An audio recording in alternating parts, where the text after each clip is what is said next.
Yo, what is going on, everyone? It's your boy Pup. We are back for week 2 of the PPL. If you guys didn't watch last week, we ended up playing Linz, and go check it out because I'll spoil it here.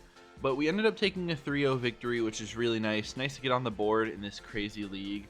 And you know, it was a really good one. Did come down to the wire. If I got burned on my iron treads, I easily could have lost that game to their very, very scary Sun Core. But this week we take on Ellie, who is in last place because she got 6-0'd by Diet Tights Sarah Ledge last week.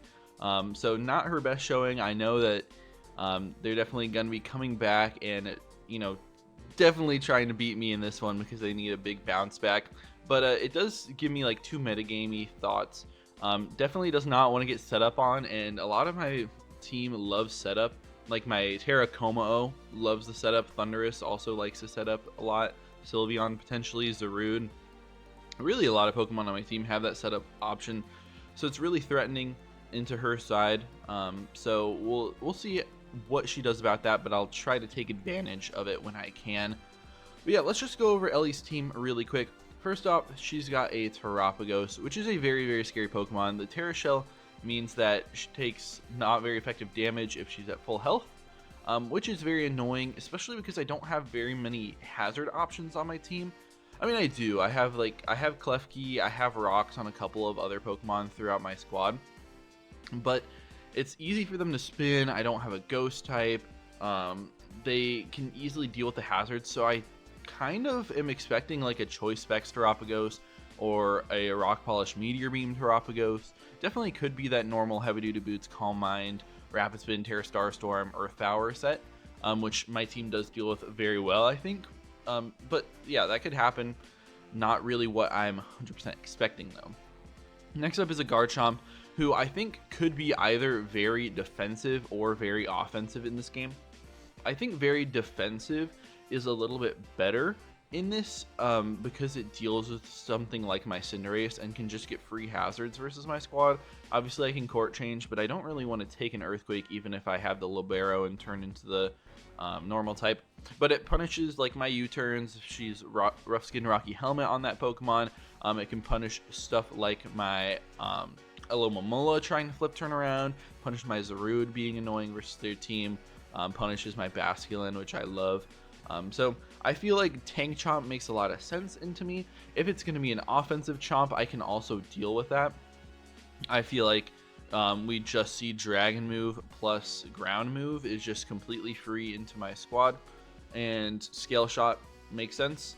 And then one other move, it could be Fire Fang, it could be a stronger like Dragon Move, it could be like Outrage plus Scale Shot, something like that. There's plenty of options. It could also be something like an Iron Head to try to hit my Sylveon even harder, which could make sense in this game. But it's a big threat, and its speed tier is a little bit annoying for me. So hopefully we can deal with that. Next up is Weavile, which is one of the fastest Pokemon. Actually, it is the fastest Pokemon on the field. Not something that I expect in this game 100%, just because I think Aloe plus Klefki kind of deal with it very well. I also have Sylveon, so I can kind of like wish pass between all my defensive Pokemon. If I'm tearing my Komao, I'm always going to tear it out of, you know, something that can hit me from the Weavile. So I feel like it's not actually that good in this game. I feel like she leaves it on the bench, but it can be a threat. I especially am a little bit worried about Choice Banded sets because my Klefki is not defensive in this game. So I will have to be a little bit worried about that. I can easily revenge kill with stuff like Komao. With my Iron Treads that always eats even like banded low kicks without like if I don't Terra or anything like that. Next is her 2 Terra Captains, starting off with Terra Mew. This Pokemon is like Jack of all trades, master of none, basically. With Terra, it's very annoying, although I don't think this is the Terra Captain of choice in this game. It might be, it definitely could be, and it's a big threat to my squad. When I played Mox, I saw like Terra fighting into me potentially, trying to like hit my Zarude, trying to hit the Iron Treads, which is very, very scary. I think Dragonance variants look the best into me in this game. Dragonance plus like Drain Punch or Close Combat and Psychic Fangs really puts a hole into my team. Doesn't deal with like Klefki the best, I guess. which is annoying for them. So potentially some sort of Terra that wants to deal with that, or they can just tech on like a Flare Blitz, anything like that. So it is a scary Pokemon for sure. I don't think, like, if it's going to be a Terra, I think it's probably going to be something that's immune to like a Thunder Wave from my Klefki. I think that makes a lot of sense. And I also see this Pokemon being their Mirror Herb Pokemon. Honestly, it's going to be one of these top like 4-ish. I think Garchomp offensively could hold the Mirror Herb because Como, you know, obviously has so much setup. The Mew makes a lot of sense because they can switch into the Como decently well, especially if they have some HP investment. And then the Terapagos, if it gets that off, it is very, very scary into my squad. So I think Mew is the more likely Pokemon to hold the Mirror Herb in this game, but they're going to have some sort of tech for it. Next up is a Sinistcha, and I personally think this guy might be the scarier Terra Captain into my team. I mean, I did just get like reverse 6-0'd by Shadow Glade the other week with Sinistcha and Ubers, which was very tough. But Sinistcha is hard to break for my team. Heat Proof makes it so Cinderace can't really do too much. Like, none of my offensive threats threaten it that much besides Zarude clicking knockoff. Then if they click like a Terra Fighting on that Pokemon, it's really annoying. I do have like an Azelf and a Sylveon, but they both hit on the special side, so if they're Calm Mind with that, it does put me in a bit of a blender. I could also see them being Terra Fairy on it because it's kind of a middle ground where you're still able to hit the Zarude, you're able to very much threaten the Como. You are weak to the Iron Treads at that point, which is unfortunate, but it means that you're not getting destroyed by like an Azelf or a Sylveon or even like a Regidrago into this team, which does look very strong. When you think that like, oh yeah, the Weavile doesn't look that good in this game. The Enamorus down the board also is like mid versus me, so I could definitely see Terra Fairy. But we are packing like Encore Zarude to try to deal with it. Their Mental Herb, that can be a scary moment for me. But we'll just have to work around it, and hopefully we'll be able to beat that Pokemon down. Next is the Tentacruel. So this is the designated spinner, basically, because I don't think it's going to be Terapagos. I guess it could be Terapagos if they bring like a Roar set, which I could see after they got 6-0'd by Swords Dance Ceruledge last week. But I think it's more likely to be Tentacruel. That's going to be like Spin, Haze, Toxic Spikes, that sort of thing versus me. Flip Turn. The Haze works really well in denying setup from something like a Zarude or a Terra Como, because Como can't one-shot them. Unless I was like physical Terra Ground Earthquake, I think I'd be able to, but then that makes me a lot more weak to Weavile.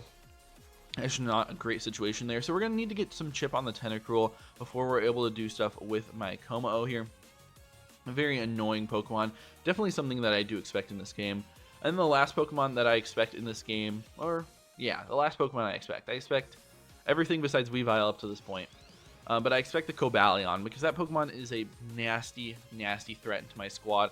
I think the combination of like Heavy Slam, Iron Defense, Body Press, it just goes crazy into my team. Iron Defense Body Press is just really strong. It punishes some stuff like Aloe. I think she's going to try to punish Aloe throughout this game because it is very annoying. So I can see like a lot of subs or helmets, stuff like that. And I think that, you know, being able to Iron Defense Body Press is really strong. It also has a great speed tier with the Cobalion, being able to outrun most of my team. It outruns even stuff like Zarude at that 105. So that's annoying. I also could see some sort of tech move to hit the Thundurus, because they don't really have anything up until a point. So like a Stone Edge on that Cobalion, if they want to go more offensive, I think could make a lot of sense. Or they just try to chip that down through other ways, which I think is also a fine way to play it. But the Cobalion's honestly one of the biggest threats versus my team. Obviously the Mew is going to be a big threat, especially if they're Mirror. But the Cobalion, just like Iron Defense Body Press, really annoying. I'm worried about Heavy Slam on lead versus my Sylveon, because that's a Pokemon that I'm thinking about leading. Well, it's either going to be that or Zarude, and it kind of matches up well into both of those. So it puts me in a tough position on turn 1, especially because they can also just get up rocks. Next up is going to be the Enamorus Therian, the turtle one. And this Pokemon's solid here. I don't think it's great. Like, they have other great Pokemon into the matchup. I think this is a solid Pokemon into the matchup. So we'll see if it comes. It's gonna be Moonblast. It's gonna be like Mystical Fire / Earth Power, Sludge Bomb potentially, like potentially that AV set, which makes a lot of sense into me. Could definitely see that. I think Mystical Fire makes the most sense.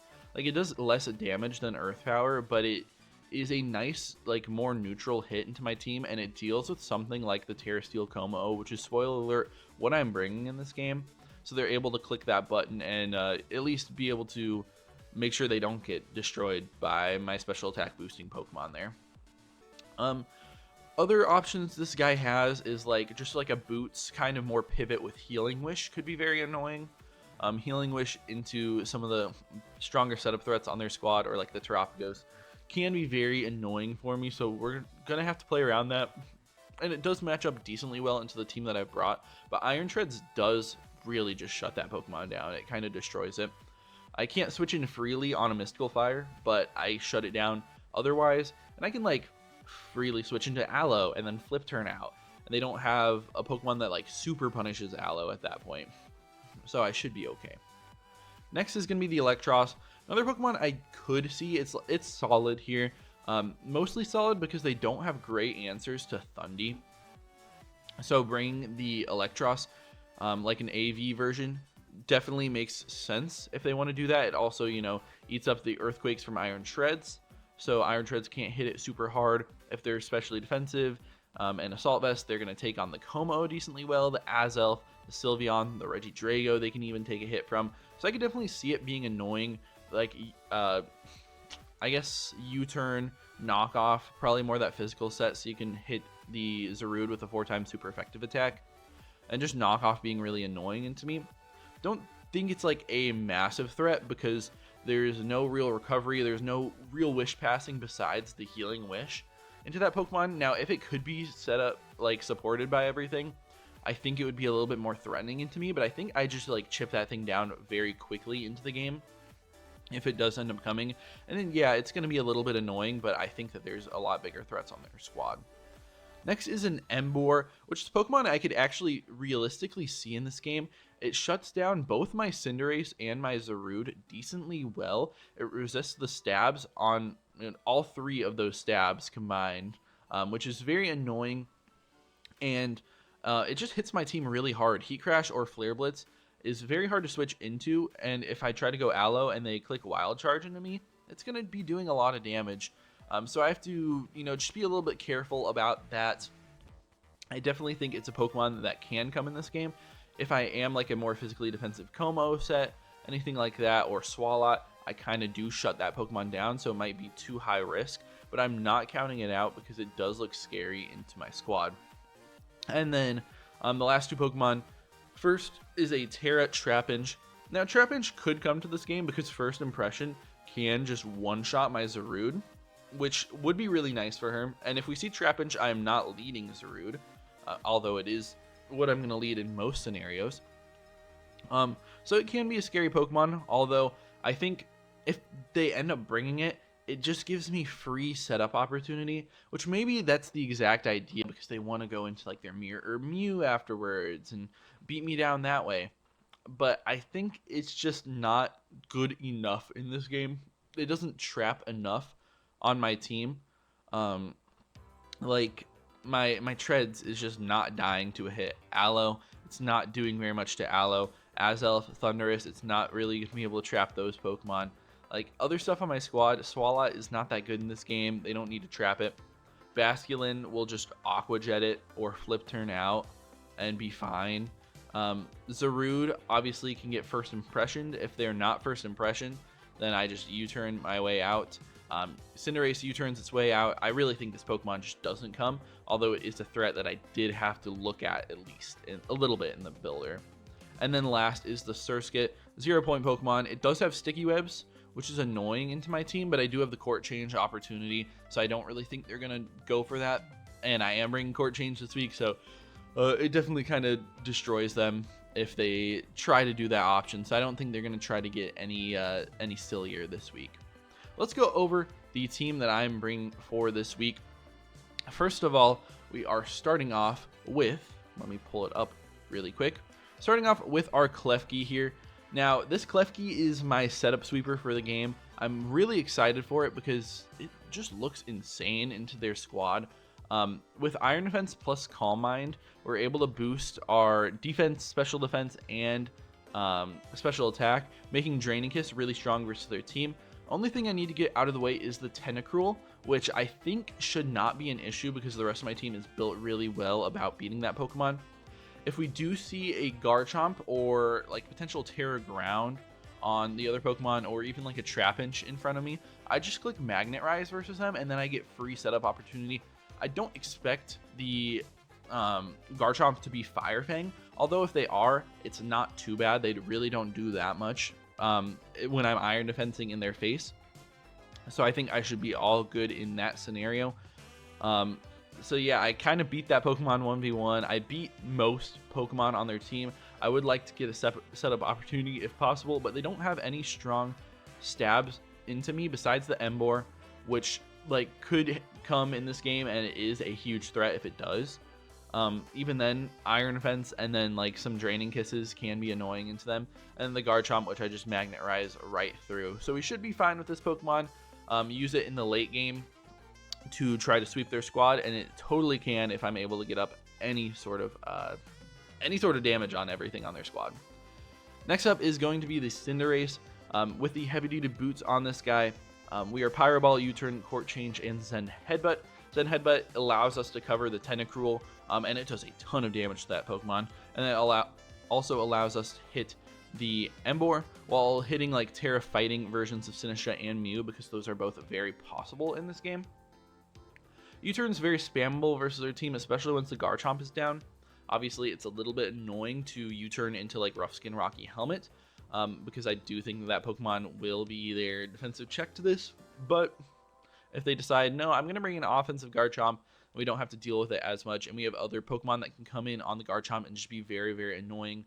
But yeah, this Pokemon looks really good. It's faster than most everything on their team besides the Weavile, which is one, something I don't really expect in this game, and two, something that I can decently deal with, hopefully. So we should be all right in that scenario. 3 is going to be our Iron Shreds with the Assault Vest and Terra Ghost. This is like a very good Terapagos check for me. It also deals with like Terra, Mew, or Sinistcha that are super specially offensive. I mean, maybe not the Sinistcha as well, but definitely the Mew. So we can Terra Ghost, and then they don't really have attacks on Terapagos or Mew that are going to be hitting me super effective. I don't anticipate myself tearing this Pokemon, but it is nice to have. And in the face of something like a Garchomp, I can definitely Terra Ghost, because they can eat my Ice Spinner if they're like Yachi or just super defensive. But we also have Endeavor, which is really nice. So if I'm chipped down decently, I can hit the Terapagos especially, and that goes right through the Terra Shell on that, which would be really, really nice. Being able to just do massive amounts of damage to that Pokemon. Earthquake is also very strong versus their team, destroying stuff like Tentacruel, hitting the Cobalion really hard, destroying Emboar, doing a lot of damage. And then Heavy Slam is just so free as well. Destroys the Enamorus in one shot. Hits the Sinistcha very, very hard. They have a hard time switching in. Oko's the Weavile. Does a ton of damage to like Terapagos and any sort of like Terra Mew, anything on their squad. So a really good Pokemon for me here. Mostly probably going to be using it for the Terapagos, because I am a little bit worried about like choice specs or very, very offensive, but I also have other things that can deal with it, and Iron Shreds is just very solid in the matchup here. 4th on the team is going to be my Sylveon. This week we're rocking a Custap Berry set, more offensive just like last week, and we have a little bit of speed just to try to outrun some of the slower paced Pokemon on their team, try to catch a couple things off guard, you know, try to outrun the Sinistcha, try to outrun like a very defensive Terapagos, try to outrun Emboar, Electros, Enamorus, all that sort of stuff. And Hyper Voice is really, really solid versus their team. We also have Psyshock, which is just very free as well. We can click that into the Tentacruel, and if we get that damage off, it's huge for my Klefki. It's huge for really everything on my team, because that Pokemon is just a little bit annoying to have around, especially if it is like physically defensive, Haze, Rocky Helmet, Flip Turn, being annoying like that. And then the last two options are Wish and Yawn. Wish passing to my Iron Shreds is the really important thing here, but I can also wish pass to stuff like Cinderace if it does get chipped down by Helmet and that sort of thing. I can wish pass to my Klefki if it gets broken earlier in the game and I want more setup opportunities, and wish pass to basically everything on my team. And then Yawn is, deterring setup on their side, so I can click it versus something like the Mew, be annoying for them, click it against something like the Sinistra, and really just not be able to get set up on, even if those things are going to be like Calm Mind or just taking advantage of me. Next up, we have our second Terra Captain, which is our Como with the Throat Spray, Terra Steel. We are Clangorous Soul, which gives us a boost in every single stat at the cost of 33% of my HP. That Throat Spray will get activated by that, giving me a +1 special attack boost, so we'll be at +2. Even if I just click Clanging Scales as an attack, I will get the +1 special attack, which will be really nice. We also have Vacuum Wave, which OHKOs the Weavile. If I do end up getting the +2, then I OHKO it through a Chople Berry, which is really nice. And then Flash Cannon with Terra Steel deals with the Enamorous decently well. If they are going to be Assault Vested, they are always going to live one Flash Cannon, but they can't OHKO me back, I don't think. Not once I get to +1 special defense, at least. Not if they're going to be specially defensive enough or AV'd up to be able to take it. So this Pokemon looks really strong in their squad. Really nice to have that Vacuum Wave to be able to break stuff like the Terapagos or the Cobalion if I need it, and just like destroys their team if I'm able to get the Clangorous Soul up. I am very worried about Mirror Herb on their squad, so we'll see what happens. I definitely expect there to be 1 or 2 Mirror Herbs on their squad. I think Mew is a great candidate for it. I think Terapagos is another great candidate for it. I could also see plenty of other Pokemon on their team trying to rock it. Basically everything could rock it if they really wanted to, although it doesn't make that much sense for some Pokemon. But yeah, it looks really strong here. Once we get to +1, we're outrunning everything, but I'm not worried about like a Weavile or Scarf Cobalion or anything because of the Vacuum Wave. And then last but certainly not least is my Zarude here. We are heavy duty boots on this Pokemon again. Wasn't 100% sure if I should do this or if I should be Covert Cloak or Protective Pads. Those were all solid options. This Pokemon deals with the Sinistra very well because of Encore. It deals with anything that wants to really sub up, like the Mew can also click sub on like potential Aloe. Obviously, I'm not bringing Aloe in this game, but they have a lot of that setup opportunity. So Encore is really nice. Synthesis keeps me healthy. Knockoff is just very strong versus their team, not like doing a ton of damage to some of the Pokemon on their team, but being able to get rid of those items, being able to, make sure Mirror Herbs are gone, choice items are gone, heavy duty boots. Well, I guess that doesn't really matter unless I'm court changing, but all that, it's really important to get it gone. And then U-turn is great as well. We have enough speed on this thing to outrun that Garchomp, which is very nice for me. So I can Encore that Pokemon into like spikes on lead, and then I can easily court change it later with my Cinderace, which is the idea. Or if they want to just click Swords Dance on that first turn, I'm just going to click Encore, and then I'm going to get a free U-turn off on their swap and just be able to go from there. Kind of put me in a very solid position. So that's the idea with this Pokemon. Really not sure if the heavy duty boots are the best idea on this. Honestly, now the more I think about it, I could change it, but it does help me deal with the Tentacruel if they are going to be T-Spikes. T-Spikes are a little bit annoying versus my team. Obviously, I do have 2 Steel types and a Terra Steel, and then one other guy has heavy duty boots. Well, 2 other guys right now have heavy duty boots. So maybe I don't need to worry about T-Spikes that much, but it is also just another anti-Tentacruel measure, because that Pokemon is what I need to get rid of for Klefki to win. So really in this game, the keys are making sure that they don't set up on me, and being able to get my free setup opportunities without proccing their Mirror Herbs, being able to get Como or Klefki to go crazy versus their squad, or just have Iron Shreds and Sylveon break down their entire team and really weaken them for stuff like Zarude or Cinderace that are just naturally strong and fast to be able to clean up in the end. So hopefully we're going to be able to win this one. I feel really confident about my prep, and when undefeated in mocks, I know it doesn't mean a ton, but it does mean something, especially because I'm not used to mocking. And, Ellie's 0-1, -6 right now. She's got nothing to lose, so hopefully we don't get upset by this underdog. I know, but that's going to be about it for me. If you guys enjoy, please be sure to leave a like and subscribe. Try and hit 500 by the end of the year, and that's looking more possible by the day. But yeah, tomorrow will be the battle, and hopefully we'll be able to win that. But I'll see you guys then. Peace out.